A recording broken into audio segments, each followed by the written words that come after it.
পৃথিবীর মধ্যে একটা সম্প্রদায় ছিল, সেই সম্প্রদায়ের নাম হচ্ছে সাবা জাতি। জামিউত তিরমিজির একটা হাদিস এসেছে, নবী করিম সাল্লাল্লাহু আলাইহি সাল্লামকে একজন সাহাবী প্রশ্ন করল, ইয়া রাসূলুল্লাহ, সাবা কি কোনো জনপদের নাম? নবীজি সাল্লাল্লাহু আলাইহি সাল্লাম বলছেন, না, সাবা জনপদের নাম নয়, বরঞ্চ একটা আরব নেতার নাম, একটা মানুষের নাম। ওই নামকে কেন্দ্র করে একটা জাতি গঠন হয়, সে জাতির নাম হচ্ছে সাবা জাতি। আল্লাহ সুবহানাহু ওয়া তাআলা তাদেরকে সমৃদ্ধি দান করলো। আল্লাহ সুবহানাহু ওয়া তাআলা তাদেরকে ফসলাদি উৎপন্ন করার মতো বিশাল নিয়ামত দান করলো। তাদের বসবাসের জন্য পৃথিবীকে করে দিয়েছে উন্মুক্ত এবং উর্বর। সাবা জাতিকে কেন্দ্র করে আল্লাহ সুবহানাহু ওয়া তাআলা মানুষের শিক্ষণীয় ঘটনা হিসেবে কোরআন মাজিদে তিনি উল্লেখ করেছেন। সাবা জাতিকে এই ভূপৃষ্ঠে বসবাসের জন্য এমন নান্দনিক উপকরণ দিয়েছিলাম, এটা একটা নিদর্শন হিসাবে আমি গোটা কিয়ামত পর্যন্ত মানব গোষ্ঠীর জন্য আমি রেখে দিয়েছি। সুবহানাল্লাহ। এই বসতি গড়ে উঠে দুটা পাহাড়ের মধ্যবর্তী একটা উপত্যকায়। দুটা পাহাড়ের পাদদেশ ঘিরে দুই সারিতে দুই পাশে দুইটা বাগান ছিল, বিশাল বাগান। ওই বাগানগুলোর মধ্যে এমন কোনো ফল ফলাদি, এমন কোনো শস্যরাজি উৎপন্ন হওয়া বাকি ছিল না যা পৃথিবীতে তৎকালীন পাওয়া যেত। সুবহানাল্লাহ। সেখানে যাই দিত তাই আল্লাহ তাআলার হুকুমে মাটি থেকে বেদ করে ফসল উৎপন্ন হয়ে যেত। পাহাড়ের পাদদেশে যেহেতু বসতি গড়ে উঠল, যখন ভারী বর্ষণ হতো, বৃষ্টি হতো, তখন পাহাড়ি ঢলগুলো এসে তাদের বাড়িঘরগুলো পানিবন্দী হয়ে যেত। মানুষ খুব কষ্ট পেত। তারা চিন্তা করলো, আমরা তো কোনো অংশে কম নয়, আসুন সবাই মিলে একটা বাঁধ নির্মাণ করি। বর্ষা মৌসুমে এত বেশি পানি হয়, আমরা ঘরের মধ্যে আর থাকতে পারি না। আবার বর্ষা যখন চলে যায়, পানির অভাবে আমাদের কষ্টের সীমা থাকে না। তারা সবাই মিলে একটা পরামর্শ করে বাঁধ নির্মাণের একটা সিদ্ধান্ত গৃহীত হলো। দুই পাহাড় থেকে যে পানিগুলো ধসে তাদের বসতির দিকে চলে আসে, পাহাড় এবং বসতির মাঝখানে তারা বিশাল একটা দেওয়াল নির্মাণ করলো। দেওয়ালটা ছিল অনেক বড় উঁচু। তারা ওই দেওয়ালের মাঝখান বরাবর করে তিনটা ফটক তারা রেখে দিল, একটা উপরে, আরেকটা মাঝখানে, আরেকটা একেবারে নিচে। তারা এমন প্রযুক্তি সেখানে অ্যাপ্লাই করলো, যখন বর্ষার মৌসুম চলে যায় তারা উপরের দরজাটা খুলে দেয়, সেখান থেকে পানি বের হয়ে আসে।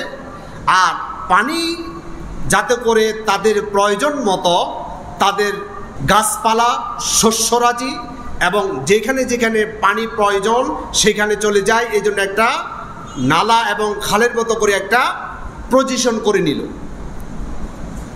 বর্ষার সিজনে ভারী বর্ষণ হয়ে উঁচু দেওয়ালের উপরিভাগ পর্যন্ত পানি জমে একেবারে থই থই করত। বর্ষা যখন চলে যেত, তারা উপরের ফটকটা খুলে দিত, দরজাটা, গেটটা খুলে দিত। এখন তো ভারতে যখন বন্যা হয় তখন খুলে দেয়। তারা বর্ষার সময় এটাকে দরজা বন্ধ করে রাখত। পানির প্রয়োজন হতো তখন উপরের ফটকটা খুলে দিত। এটা দিয়ে, এই পানিগুলো দিয়ে তারা কিছুদিন চলতো। এরপর যখন আবার পানি প্রয়োজন হতো তখন মাঝখানের ফটকটা খুলে দিত। এগুলো দিয়ে আবার কিছুদিন চলতো। এরপর আবার যখন পানি প্রয়োজন হতো নিচের ফটকটা খুলে দিত। এরপর তারা এই পানিগুলো দিয়ে মোটামুটি বর্ষা আসার আগ পর্যন্ত তাদের ক্ষেত খামার, তাদের বিভিন্ন ফসলাদি, খাওয়া দাওয়া, ব্যবহারের পানিগুলো এইভাবে তারা ব্যবহার করত। আল্লাহ সুবহানাহু ওয়া তাআলা তাদেরকে এই বিশাল নিয়ামত রাজি দান করলো আর বলল, তোমরা আমার ইবাদত করো। এই সব নিয়ামতের মালিককে আল্লাহ। তারা কিন্তু আল্লাহকে ভুলে গেল। আমরা যেমন বিজয় পাওয়ার পর আল্লাহকে ভুলে গেলাম, তারাও আল্লাহকে ভুলে গেল। আল্লাহ সুবহানাহু ওয়া তাআলা কি করলো? কিছু ইঁদুর পাঠাই দিল। আমি একটু পরে কোরআন থেকে বলবো ইনশাআল্লাহ। তাফসীরের মধ্যে এসেছে ইঁদুর এসে তাদের যে বিশাল প্রাচীর নির্মাণ করলো, প্রাচীরটা তারা কাটা শুরু করলো। কিছু লোকজন এটা টের পেল। এরপর তারা কিছু বিড়াল ভাড়া করে এনে সেখানে বিড়ালকে পাহারায় বসাই দিল।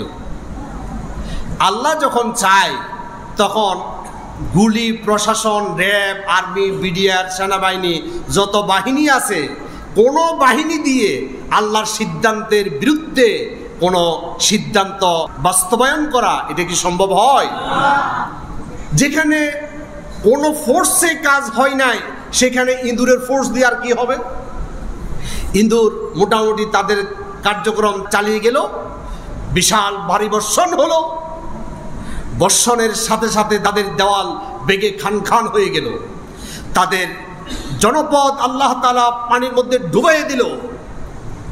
আল্লাহ সুবহানাহু ওয়া তাআলা তাদেরকে এত বেশি নান্দনিকতা আর তাদের এত বেশি আরাম আয়েশ দিয়েছিল, ওই সাবা গোত্রের ভিতরে কোনো ধরনের বিষাক্ত সাপ পর্যন্ত প্রবেশ করতো না। ওখানে কোনো বিষাক্ত জিনিসপত্র ঢুকতো না। কেউ যদি তার মাথার মধ্যে উকুন নিয়ে সেই গোত্রের মধ্যে প্রবেশ করত, ওই গোত্রের সীমানা ঢুকার সাথে সাথে মাথার উকুনগুলো মরে যেত। সুবহানাল্লাহ বললেন না? এই জাতিকে আল্লাহ তাআলা কত ঐশ্বরিক নিয়ামত দান করলো, কিন্তু তারা গাদ্দারি করলো। আসুন আল্লাহর কোরআন থেকে শোনার চেষ্টা করি। কোরআন মাজিদের 34 নম্বর সূরা, সূরা সাবা। এই সাবা জাতির নামে আল্লাহ সুবহানাহু ওয়া তাআলা কোরআন মাজিদে একটা সূরা নাজিল করলো। কোরআন মাজিদের এই 34 নম্বর সূরা, সূরা সাবার 15 থেকে 17 নম্বর আয়াত পর্যন্ত আমরা একটু শুনবো। আসুন আল্লাহ তাআলা কি বলছেন। রব্বুল আলামিন বলছেন, লাকাদ কানা লিসাবাইন ফি মাসকানিহিম আয়া। লাকাদ কানা লিসাবাইন, আমি সাবা জাতিকে এত নান্দনিক, ফি মাসকানিহিম বসবাসের জন্য, ভূপৃষ্ঠে আমার জমিনে বসবাস করার জন্য তাদেরকে এত বেশি নিয়ামত রাজি দান করেছি। আয়া, এটা একটা নিদর্শন রাখার জন্য আমি তাদেরকে এত ঐশ্বরিক দান করেছি। সুবহানাল্লাহ। জান্নাতানি আন ইয়ামিনি ওয়া শিমাল। আল্লাহ তাআলা জান্নাত শব্দ ব্যবহার করেছেন। আমি পৃথিবীতে তাদেরকে জান্নাত দান করেছিলাম। আন ইয়ামিনি একটা ডান দিকে, অসীমালিন আরেকটা বাম দিকে, অর্থাৎ দুই দিকে পাহাড়, মাঝখানে বসতি। পাহাড় তো ছোটোখাটো পাহাড় না, আর যে পাদদেশ এটাও ছোটোখাটো পাদদেশ নয়, বিশাল এক এরিয়া। দুই পাহাড়ের দুই পাশে বিশাল সারিবদ্ধভাবে গাছপালা দাঁড়িয়ে আছে। চোখ ধাঁধানো, মন মাতানো, চোখ জুড়ানো সবুজ শ্যামলিমা এক অপরূপ দৃশ্যাবলী সেখানে আল্লাহ তাআলা সৃষ্টি করে দিল। সেখানে ফল ফলাদি, বৃক্ষরাজি, বনবনানি, পাকপাকালির কিচিমিচি, প্রত্যেকটা মানব হৃদয় আন্দোলিত হয়ে ওঠে। আল্লাহ তাআলা বলছেন, জান্নাতানি আন ইয়ামিনি ওয়া শিমাল কুলু মির রিজকি রাব্বিকুম ওয়াশকুরু লা বালদাতুন তাইয়্যিবাতুন ওয়া রাব্বুন গফুর। জান্নাতানি আন ইয়ামিনি ওয়া শিমাল, একটা বাগান। জান্নাত শব্দের অর্থ কি? বাগান। আল্লাহ সুবহানাহু ওয়া তাআলা বলছেন একটা ডান দিকে বাগান আর একটা বাম দিকে বাগান ছিল। বিশাল বিস্তীর্ণ, সুপ্রসন্ন, সুবিস্তীর্ণ একটা বিশাল এলাকা জুড়ে এমন সারিবদ্ধ এক বিশাল বাগান আমি তাদেরকে দান করেছি। কুলু মির রিজকি রাব্বিকুম ওয়াশকুরুলা। আল্লাহ তাআলা বলল, তোমরা এখান থেকে খাও, ওয়াশকুরুলা, তোমাদের কাজ হচ্ছে আল্লাহর শুকর আদায় করা, আল্লাহর হুকুম আহকামগুলো মেনে চলা। বালদাতুন তাইয়্যিবা, এটা হচ্ছে উত্তম শহর। পৃথিবীর মধ্যে এত উত্তম শহর আর কখনো ছিল না। রব্বুন গফুর, তোমার রব অত্যন্ত ক্ষমাশীল। অর্থাৎ তোমরা যত ধরনের পাপাচারে লিপ্ত আসো এখান থেকে ফিরে আসো, আল্লাহ তাআলা তোমাদের নিয়ামত বাড়িয়ে দিবে। আর তোমাদের এই নিয়ামতের প্রশংসা করে আল্লাহ সুবহানাহু ওয়া তাআলা কোরআন মাজিদে আয়াত নাজিল করলো। কিন্তু তারা আল্লাহর এই অবাধ্য প্রদর্শন করার কারণে আল্লাহ তাআলা তাদেরকে বন্যা এমনভাবে দিল, তাদের বাঁধ ভেঙে পুরাটাই ধ্বংস করে দিল। আল্লাহ তাআলা বলছেন 16 নম্বর আয়াতে, فأعرضوا فأرسلنا عليهم سيل العرم وبدلناهم بجنتيهم جنتين ذواتي أكل خمط وأثل وشيء من سدر قليل فأعرضوا فأرسلنا عليهم سيل العرم। তারা যখন আল্লাহর অবাধ্য হয়ে গেল, নিয়ামত পাওয়ার পর নিয়ামতের শুকর আদায় করলো না, আর আল্লাহর অবাধ্য হয়ে গেল, আল্লাহর হুকুম আহকামের প্রতি পৃষ্ঠ প্রদর্শন করলো, আমি তাদেরকে বাদ ভাগা বন্যা দিয়ে তাদেরকে আমি গ্রাস করে নিলাম। সাইলাল আরমি, বাদ ভাগা বন্যা। আল্লাহ তাআলা বলছেন অবাদ্দালনাহুম, আমি বদল করে দিলাম, বিজান্নাতাইহিম জান্নাতাইনি, ওই যে দুইটা বাগান দিয়েছিলাম, ওই দুইটা বাগানকে আমি পরিবর্তন করে দিলাম। অবাদ্দালনাহুম, বদল করে দিলাম, যেখানে শস্যরাজি বিভিন্ন জাতীয় ফল ফলাদি দিয়ে আমি সুশোভিত করে রেখেছিলাম, প্রত্যেকটা ফলকে আমি বিষাক্ত করে দিলাম। আল্লাহু আকবার। সেখানে আল্লাহ তাআলা কিছু সামান্য গাছপালা রাখলো, সবগুলো বিষাক্ত করে দিল, আর আল্লাহ তাআলা সব নিয়ামতগুলো তাদের থেকে কেড়ে নিল, আর বন্যা কবলিত করে তাদেরকে কঠিন শাস্তির মুখামুখি করলো।